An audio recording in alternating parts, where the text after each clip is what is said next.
Hello there, welcome to another review by MN Gaming. This time we are going to be talking about Thakuru Wars. After getting a lot of requests from you guys, we've decided to finally sit down and play the game and review it.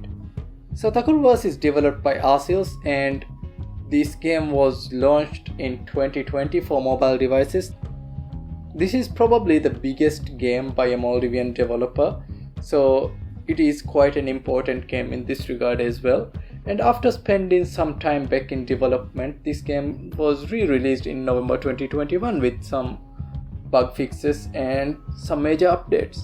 So after spending some time with this game, here's our thoughts, our impressions, and what we've liked about this game and what we didn't like about this game. Stay tuned.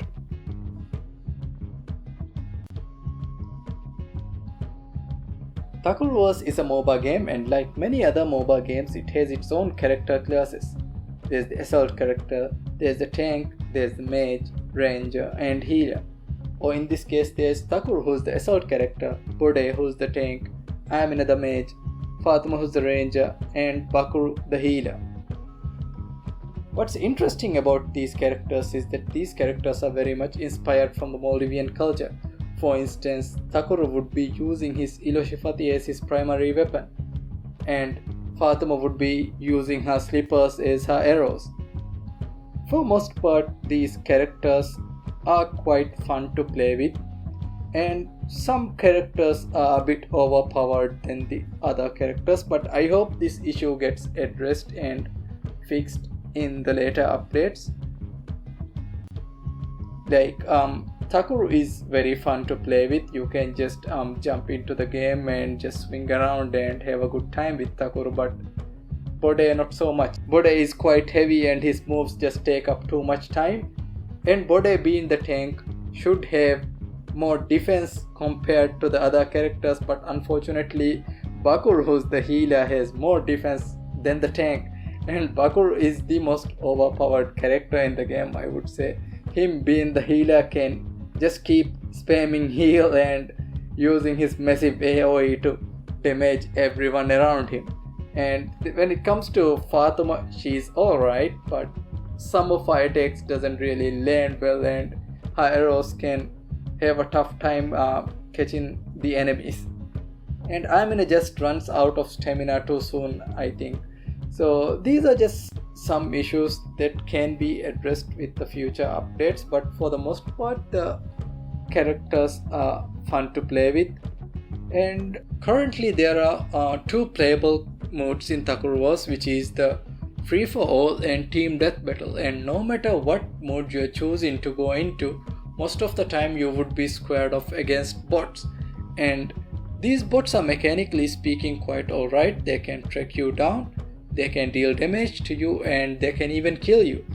So the thing about these bots is that they would all choose to stick to the same character class, so it would be all assault characters or all mage characters. So even if you kill these bots, they would just respawn as assault characters or mage characters, and they are not particularly difficult. These bots are easy to moderate at best. So when it comes to these 5-minute battles, it could get a bit boring to have these same character classes coming at you over and over again. There is another mode where you can create your own lobby and invite your friends over to have your own Thakuru War battle, but this feature is not something that we have tried yet. It will be interesting to have other human characters, other players to join you in this MOBA mode where you can have more than one character classes, and things could get hectic in a battle mode like this. So this mode is something that we will try later on, and we will see how it performs.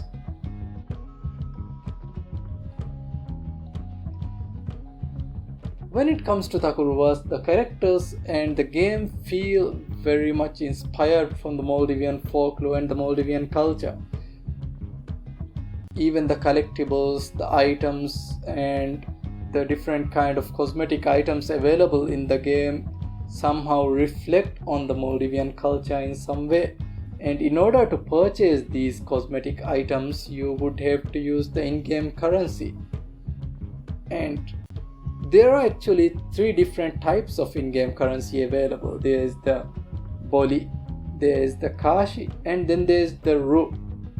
So after completing these games, you get some amount of Ru. But when I go to store and when I look at the purchase options, there's only, it seems like Kashi is what is required to purchase these items, and I'm not sure how to get this Kashi in game. I don't know if this is a bug or if this is not been implemented yet, and after completing each game, sometimes you would get these crates, right?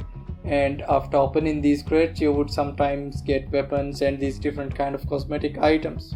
But what's weird is that you cannot open too many crates at once. There's a feature that really limits how many crates that you can open, and after you've reached this limit, there's a limit to 1 to 11 hour period where you can open a crate, but in order to see what's inside, you would have to wait 1 hour or 2 hours or up to 11 hours. So this is something that could be addressed in the future update, I think.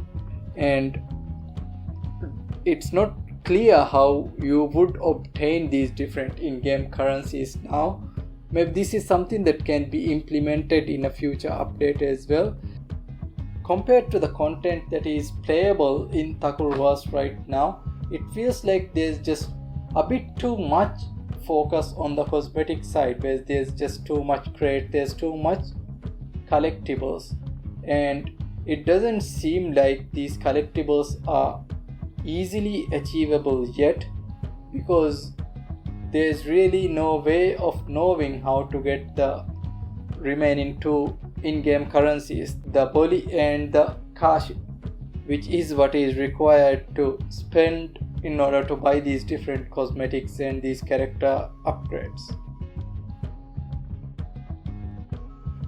Thakuru Wars is a game with a lot of potential. When it came out initially in 2020, there were a lot of bugs which were eventually ironed out with this latest update. The game runs much more smoothly now. It has not crashed on me yet.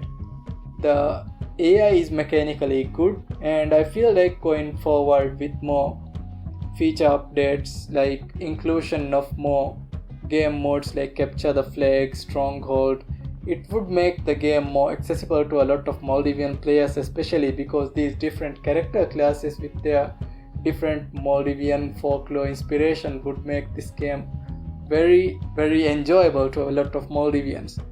And when it comes to these characters, I feel like some of these character classes eventually would need to be balanced out, because right now Thakuru feels a little bit overpowered. Someone nerf that man. So yeah, Thakuru Wars is an okay game. If you have a mobile phone, you might want to try it out with your friends, especially if you are a Maldivian, because these quirky characters are very interesting to play around with. If you have played Thakuru Wars, let us know your thoughts and what were your impressions on the game, and who was your favorite character.